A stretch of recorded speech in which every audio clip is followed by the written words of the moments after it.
नमस्ते बाल मित्रों, आज हम धोरण 5 विषय हिंदी के अंदर पाठ है 8 भरत मिलाप, वो जो हमने अगले वीडियो में समझ लिया है उसका अभ्यासक्रम में प्रश्न 1 जो मैंने कहा था कि उसके प्रश्न के उत्तर है और नोटबुक में हम लिखेंगे।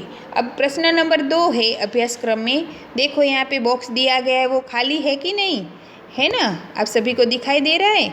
तो यह बॉक्स में क्या करना है, ऊपर सूचना पढ़िए पहले। तो इसमें क्या लिखा है, कोई रेपर यहाँ चिपकाइए और दिए गए रेपर को देखकर प्रश्नों के उत्तर दीजिए। रेपर यानी कि कोई भी वस्तु है जो हम खरीदते वो पैकिंग में आती है कि नहीं, प्लास्टिक की थैली में, तो उसको રેપર બોલते हैं, એટલે કે એને વીંટાળેલું હોય છે વસ્તુ को। હવે એની સાથે એની કિંમત ને બધું લખેલું હોય છે ને કે કેટલાનું છે, કઈ કંપનીનું છે, તો એના વિશે તમને શું કરવાનું છે, એ કોઈ પણ અહીંયા ચિપકાવવાનું છે રેપર, અને એના પ્રશ્નોના જવાબ તમારે રફ નોટમાં લખવાના રહેશે।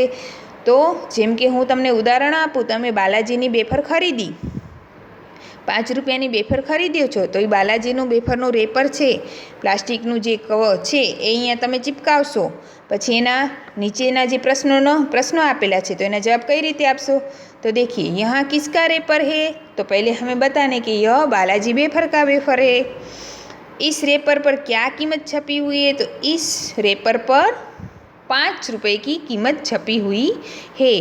इसका पैकिंग कब हुआ है, तो उसकी भी तारीख उसमें लिखी होती है। उसका उपयोग कब तक कर लेना चाहिए, तो उसकी एक्सपायरी डेट, हाँ, એટલે કે ક્યાં સુધી આપણે એને વાપરી શકશું એનું પણ લખેલું હોય છે। इसके अलावा रेपर में और कौन कौन सी उपयोगी बातें छपी हुई है, यानी कि उसमें कई बार लिखा हुआ होता है कि उसमें कौन कौन सी चीज़ें मिक्स की हुई है, जैसे कि मसाला कौन सा यूज़ किया है वो भी इसमें लिखा होता है, कहाँ से बनकर आती है वो कंपनी का नाम भी लिखा हुआ होता है। तो इस तरह यह आपको घर पे बैठकर ये प्रवृत्ति आपको करनी होगी। अब देखिए इसके बाद प्रश्न नंबर 3 है, नीचे दिए गए कोष्टक में से सही संकेत चुनकर लिखिए। यानी कि यहाँ पे कोष्टक दिया गया है, ये कोष्टक है, इसमें ये कोष्टक में सभी नाम लिखे हुए हैं, है कि नहीं ये। तो इस कोष्टक में से जो नीचे संकेत है, संकेत क्यों कहा है, क्योंकि ये एक निशानियाँ हैं जो हमें कौन सी निशानी किसकी है वो लिखकर आपको बताना है। जैसे कि यहाँ पे पहला बॉक्स है, तो ये है किसका, हॉस्पिटल का, है कि नहीं, दिखाई दे, बेड है, प्लस की निशानी की गई। अब दूसरा है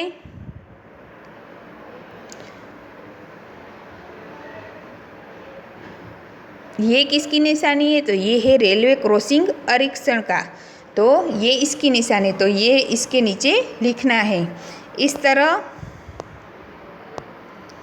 तीसरा कौन सा है, तो ये है पैदल यात्री क्रॉसिंग, हाँ, कि जहाँ पे हम कहाँ से जाना है तो उसकी निशानी दी गई होती है। आप कभी भी रोड पे जाओगे तो साइड में फुटपाथ रखा होता है और इस तरह निशानी की होती है कि आपको इसके ऊपर ही चल के जाना है।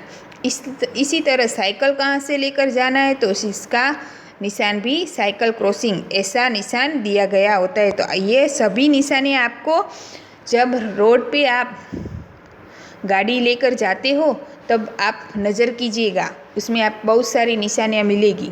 तो इस प्रकार आपको यह निशानी फॉलो करनी है, यानी कि इसके अनुसार आपको चलना होता है या गाड़ी को चलाना होता है।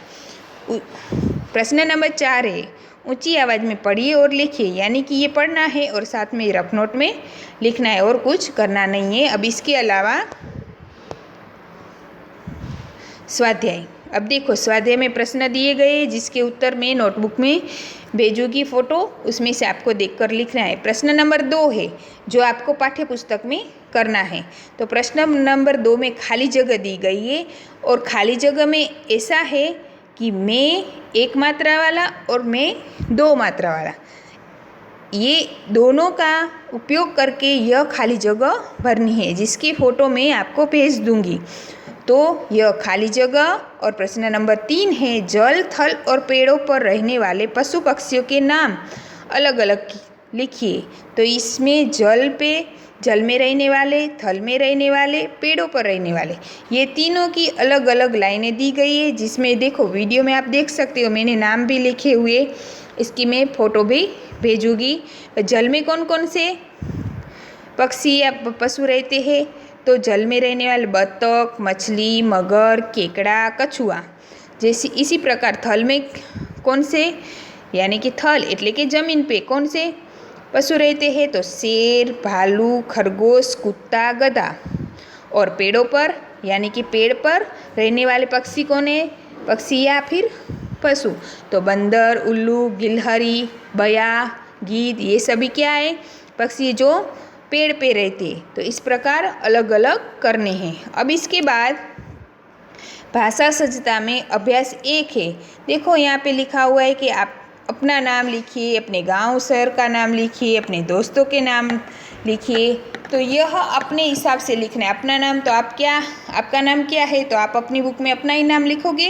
फिर आप कौन से शहर या गांव में रहते हो वो लिखना है। जैसे कि मैं लिख सकती हूँ मेरा नाम क्या है, फिर मेरे गांव का नाम क्या है, तो मैं माधापुर में रहती हूँ तो मैं माधापुर लिखूँगी। अपने दोस्तों के नाम लिखने हैं, जैसे कि यहाँ 3 दोस्तों के नाम की लाइनें दी है, तो 3 दोस्तों के नाम आप लिख सकते हैं। किन्हीं 4 नदियों के नाम लिखिए। अब हाँ, इसके अलावा आप 3 नदियों के नाम, जितनी आपको 3 नदियों के नाम आते हैं उसके नाम लिखने। इसके अलावा 3 पर्वत के नाम लिखने हैं। हाँ, तो इस प्रकार ये भाषा सज्जता है वो आपको अपने हिसाब से पाठ्यपुस्तक में पूर्ण करनी होगी। इसकी मैं बहुत फ़ोटो नहीं भेजूँगी क्योंकि ये तो आप अपने आप लिखना है, इसलिए।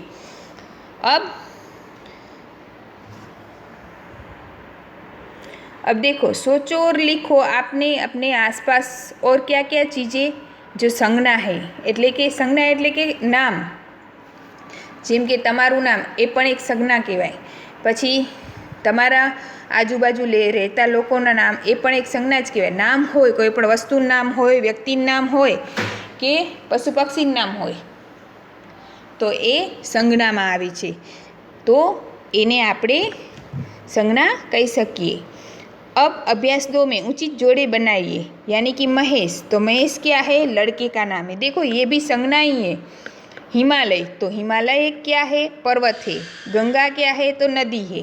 रामायण क्या है? तो एक पुस्तक का नाम है। और भारत यानी कि एक देश का नाम है।